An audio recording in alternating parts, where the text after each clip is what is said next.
बात इंफ्रास्ट्रक्चर्स की हो रही है तो आसिफ रशीद आपको बताएंगे कि टनलों का जाल भी जम्मू कश्मीर के अंदर बिछ रहा है और उस बीच एक और टनल का इफ्तिताह गुज़श्ता दिनों हुआ था और बाज़ाब्ता तौर पर अब उसकी तस्दीक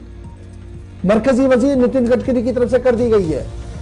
जम्मू श्रीनगर नेशनल हाईवे के ऊपर जो मुसीबत, एक पूरा पैच बना हुआ था, पूरा स्ट्रेच बना हुआ था, पंथियाल यानी रामबन और बनिहाल के बीच वाला वो सेक्शन जहां पर पस्सियां गिरना, बार बार यहां पर ट्रैफिक जैम, ट्रैफिक रुकना परेशानी का सबब बन गया था। लेकिन T5 और T2 टनल, एक टनल बन रही है, दूसरी इस वक्त बनकर तैयार है, जिसकी तस्वीरें खुद मरकजी वजीर की तरफ से अब शेयर कर दी गई हैं। कौमी शाहराहों की वजारत भी चूंकि इस वक्त नितिन गडकरी साहब के पास है, तो उनकी तरफ से ये उम्मीद जाहिर करते हुए ट्वीट किया गया और कहा कि ये टनल आने वाले दिनों में वो परेशानी कम से कम दूर करेगी और जो all weather road connectivity, Kashmir bound traffic जो है, वादी कश्मीर जाने वाली जो गाड़ियां हैं, चाहे आम मुसाफिर हों या फिर मालबरदार गाड़ियां हों, जरूरी सप्लाई ले जाने वाली गाड़ियां हों, वो सारा सिलसिला बिला किसी रुकावट के, बिला किसी खलल के या परेशानी के चले। और परेशानी से निजात दिलाने के लिए उनके मुताबिक T5 टनल तकरीबन 870 मीटर तक का ये जो स्ट्रेच है, जहां पर परेशानियां ही परेशानियां मुसाफिरों के लिए थी, खुद इंतजामिया के लिए थी, एजेंसीज के लिए थी, कंपनियों के लिए थी,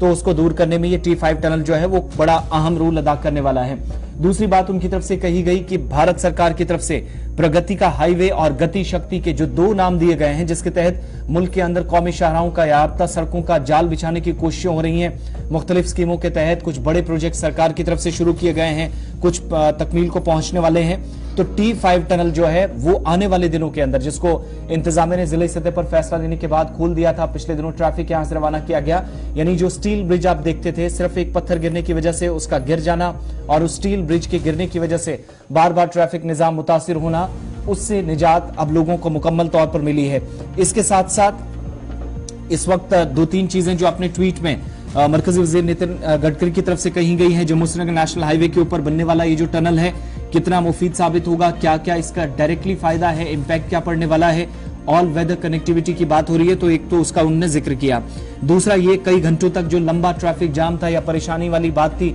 उससे लोगों को निजात मिल जाएगी। तीसरी बात जो उनकी तरफ से कही गई है वो है चूंकि इस वक्त जम्मू अखनूर जो नेशनल हाईवे है उस पर भी काम चल रहा है और फ्लाईओवर का काम जो तकरीबन मुकम्मल हो चुका है और गाड़ियां भी पिछले दिनों इससे छोड़ दी गई थी। जब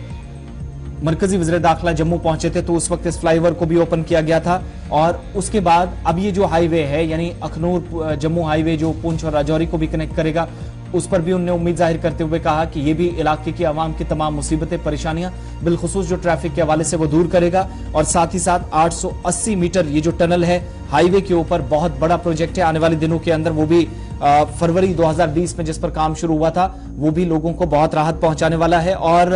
स्टोन शूटिंग का सिलसिला जो है वो रामबन या बनिहाल का जो स्ट्रेच है इसमें कम से कम रुक जाएगा। और दूसरी बड़ी बात यह है कि मौसम किसी भी तरीके से खराब हो, हल्की बारिश का मतलब हाईवे के ऊपर यह माना जाता था कि रोड कनेक्टिविटी मुतासिर हो जाती है, लेकिन उससे निजात मिली है और मिलने वाली है। इसकी खुद तस्दीक मरकजी वजीर की तरफ से कर दी गई। और सबसे इंपॉर्टेंट चीज यह है कि आज के वक्त में इस टनल का बनना, दोनों अतराफ से बिला रुकावट, बिना किसी परेशानी का ट्रैफिक का चलना। और ये दूसरी तस्वीर है, ये तमाम वो टनल्स हैं, तमाम वो हिस्से हैं, वो नई सुरंगें हैं। एक को T2 और एक को T5 कहा जाता है, लेकिन T2 अभी चूंकि उस पर थोड़ा काम बाकी है, वो पैचिंग वगैरह मुकम्मल करने के बाद उसे भी आइंदा कुछ दिनों के अंदर खोला जाएगा। फिलहाल T5 जो है वो ओपन कर दिया गया था जिला इंतजामिया की तरफ से, ट्रैफिक भी छोड़ा जा रहा है और ये कितना फायदामंद साबित होने वाला है इसकी वजाहत करते हुए ट्विटर के जरिए तस्वीर भी मरकजी वजीर नितिन गडकरी की तरफ से शेयर की गई।